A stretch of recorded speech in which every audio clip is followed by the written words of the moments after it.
Hello મિત્રો, નમસ્કાર, good morning. કેમ છો? જય શ્રી કૃષ્ણ. આજે ફરીથી એક નવી વાત લઈને આવી છું. મારા આ વિડીયોને લાઈક શેર કરવા વિનંતી. મારી ચેનલને સબસ્ક્રાઈબ કરજો, બેલ આઇકન પ્રેસ કરી દેજો. આજે હું વાત કરીશ ગાય માતા વિશે.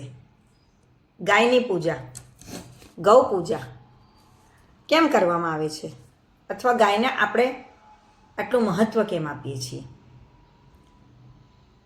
એની આટલી શ્રદ્ધા રાખવાનું કારણ શું? તો હિન્દુ ધર્મમાં ગાયને માતૃત્વનું પ્રતીક, પવિત્ર પ્રાણી માનવામાં આવે છે. આ શ્રદ્ધા અને સન્માનના કેટલાક ધાર્મિક, સામાજિક અને આર્થિક, આધ્યાત્મિક કારણો સાથે જોડાયેલું છે. તો એમાં ધાર્મિક અને પૌરાણિક મહત્વ શું છે? ગૌ માતાને એટલે કે ગાયને ગૌ માતા કહેવામાં આવે છે. માતા સમાન. હિન્દુ માન્યતા પ્રમાણે ગાયમાં આપણા 33 કરોડ દેવતાઓનો વાસ છે. એટલે આપણે ક્યાં પણ જતા હોય ગાયને જોઈએ આપણે નમન કરીએ છીએ. એ આપણી હિન્દુ ધાર્મિક પરંપરા બતાવે છે. કામધેનુ, કામધેનુ કેમ કહેવાય છે એના વિશે જાણીએ તો પૌરાણિક કથાઓ મુજબ સમુદ્ર મંથનમાંથી પ્રકટ થયેલી કામધેનુ નામની દિવ્ય ગાયને સંપૂર્ણ મનોકામનાઓ પૂર્ણ કરવાની શક્તિ હતી. તેને ઋષિમુનિઓ અને દેવતાઓની માતા માનવામાં આવે છે. હવે ભગવાન શ્રી કૃષ્ણ જ્યારે ગોવર્ધન પર્વત ઉપાડવા અને ગોપીઓ સાથે ગાયોનું પાલન કરતા, તેથી તેમને ગોપાળ અને ગોવિંદ, ગૌપાલ, ગ્વાલ અને ગોવિંદ એમ કહેવાયા. ગાય સાથેનો એમનો સંબંધ ગાયની પવિત્રતાને વધુ વધારે છે અને ઉજ્જવળ કરે છે. હવે આગળ વાત કરીએ મિત્રો ગાય વિશે, તો આર્થિક અને સામાજિક મહત્વ શું ગાયનું પ્રાચીન ભારતમાં? તો જીવન આધાર, જીવનનો આધાર. પ્રાચીન ભારતીય કૃષિ આધારિત અર્થવ્યવસ્થામાં ગાય ઘરની મૂડી ગણાતી. તે દૂધ એટલે કે પોષણ, દહીં, માખણ, ઘી, ગોબર, ખાતર, ઈંધણ એમાંથી નીકળે અને ખેતીમાં સહાય આપે. સંપૂર્ણ ઉપયોગ, ગાયનો કોઈ પણ ભાગ વ્યર્થ નથી જતો. તેથી તેને સંપત્તિ અને સમૃદ્ધિનું પ્રતીક માનવામાં આવે. એટલા માટે આપણે ગાયને જીવનનો આધાર કહીએ છીએ. હજી પણ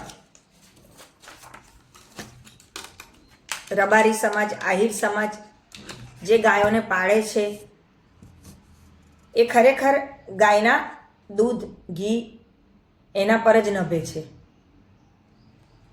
હવે એના આધ્યાત્મિક અને પવિત્ર ગુણો એની વાત કરીએ તો ગાય એક સાત્વિક પ્રાણી છે. ગાયને શાંત, નિરંકારી, અહંકાર વિનાની, આપણે નથી કહેતા ગાય જેવી છે છોકરી, એટલે બહુ ડાય, શાંત, ઉપયોગી ને માતૃત્વની છબી તરીકે જોવામાં આવે છે. તેના દૂધને સત્વગુણીને પવિત્ર ખોરાક માનવામાં આવે છે. પવિત્રતા વિશે વાત કરીએ તો ગાયના ગોબરને પણ પવિત્ર માનીને ઘરમાં લીપણ અને શુદ્ધિ માટે વપરાય છે. ઘીને યજ્ઞ, દીવા માટે અતિ મહત્વનું માનવામાં આવે છે. આજકાલ તો ગાયનું ઘી ખાવામાં પણ ખૂબ ઉપયોગી છે.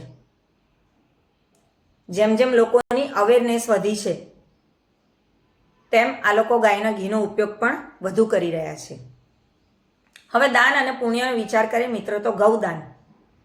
પુરાણોમાં ગૌદાન એટલે ગાયને દાનમાં આપવી, એનું એ સર્વશ્રેષ્ઠ દાન કહેવામાં આવ્યું છે. એવી માન્યતા છે કે ગાય દાન કરવાથી પુણ્ય પ્રાપ્ત થાય છે અને સ્વર્ગમાં જગ્યા મળે છે. પિતૃઓને શાંતિ.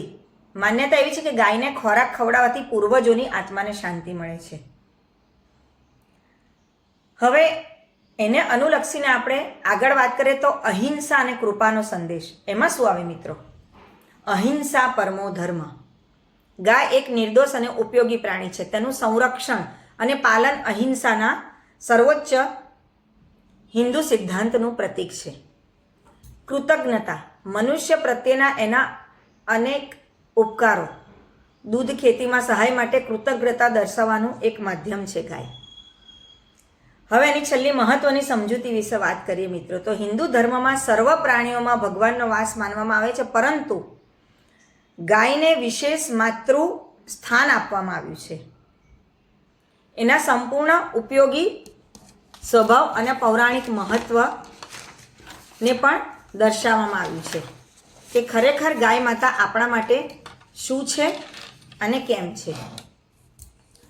ગૌ હત્યા, ગાયની હત્યા એને મહાપાપ ગણવામાં આવે છે અને અનેક ધાર્મિક ગ્રંથોમાં એની નિંદા કરવામાં આવી છે. આજે પણ ઘણા હિન્દુ ઘરોમાં ગાયને પ્રતિદિન ખોરાક અને જળ ચડાવવાની અને ગૌશાળાઓને દાન આપવાની પરંપરા છે. તમે જોયું હશે ઘણા કરિયાણાવાળા, ઘણી દુકાનો, ત્યાં એક ડબ્બો મૂકેલો હોય છે જેમાં આપણે ગૌશાળા માટે દાન, એ લખેલું જ હોય છે. પોતાની સ્વેચ્છા પ્રમાણે આપણે એમાં દાન મૂકીએ છીએ.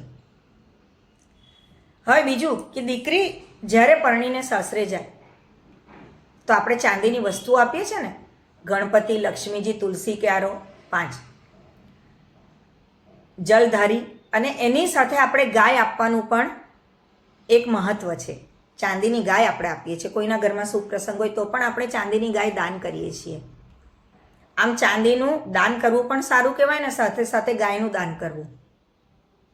કોઈને સારા ભાવ સાથે એને ઉપયોગમાં આવે એ રીતે કે એના ઘરમાં પ્રગતિ થાય એવા ભાવ સાથે આપવામાં આવતી વસ્તુ,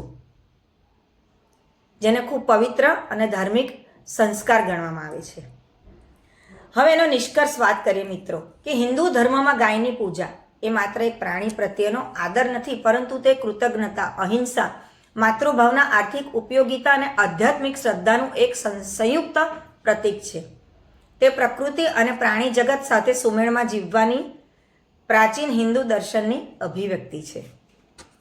તો મિત્રો, આજે મેં તમને જણાવ્યું કે ગાયનું આપણા માટે શું મહત્વ છે, આપણે ગાય માતા કેમ કહીએ છીએ, એમની પૂજા કેમ કરીએ છીએ.